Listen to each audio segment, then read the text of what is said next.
We have to run.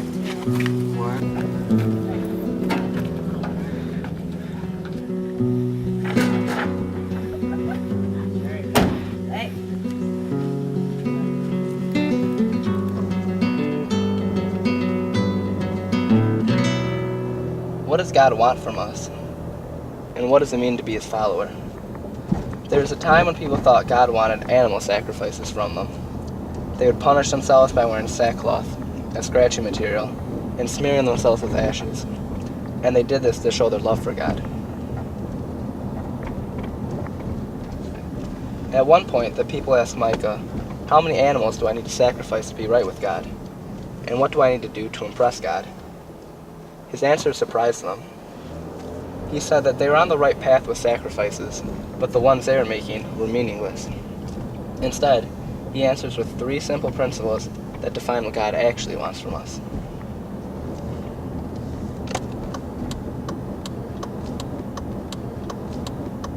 The first directs us to act justly. Now, when Micah uses the word justice, it may sound like a state of morality, but by the way that he uses the word, it has a stronger meaning. We are to do justice. It's active. The book of Isaiah talks about ritual sacrifices and how God does not respond to them. The meaning of these sacrifices is just the sacrifice.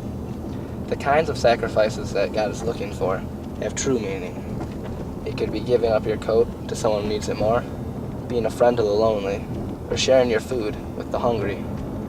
These are actions that reach out to undo injustice.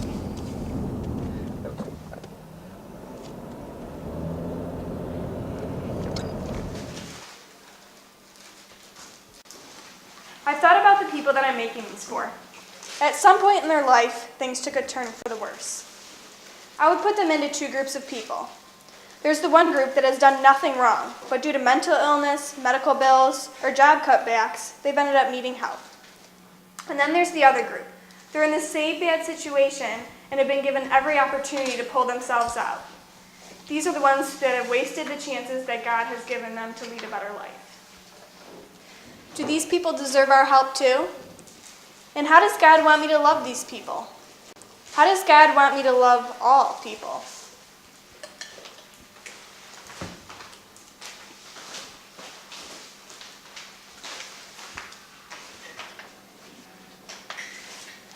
Throughout the Bible, Jesus is seen eating with tax collectors, prostitutes, and all-around sinners who don't seem to deserve to sit at the same table as Jesus. He also tells us stories like the prodigal son, who turned away from his father and wasted everything his father had given him. The son is forced to return home, and his father welcomes him with open arms. He doesn't think, "My son doesn't deserve this." His first thought is to plan a large feast for him.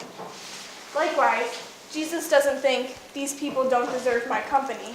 He welcomes them to sit at his table. Jesus showed mercy to people throughout his whole life. Even in his death, he showed this mercy to everyone. When we are called to be like Jesus, we need to realize that this unrelenting mercy can be found within us. This is something we learn to love, something we learn to show, not just to people who we think deserve it, but everyone. This is what mercy is, helping people even if we don't think that they deserve it.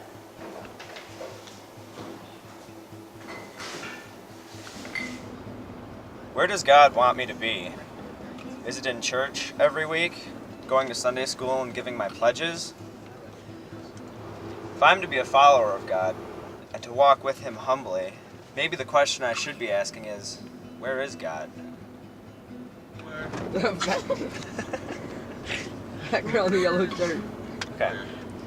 In the book of Isaiah, God says that he is of heaven, but that he is also among us, even among the poor. And when Jesus came to live with us, he chose to be born into poverty. Throughout the Bible, God is always found with the outcasts of society. In fact, Jesus tells us that his kingdom belongs to the poor and the humble. So yes, God is there with me in church every Sunday. He is there with me in class. But he also asks me to go with him when he walks among the homeless. That's what it means to walk humbly with God, to go where God is going, to follow his lead. He calls us to bring the kingdom of God to everyone, everywhere, and we humbly accept this challenge.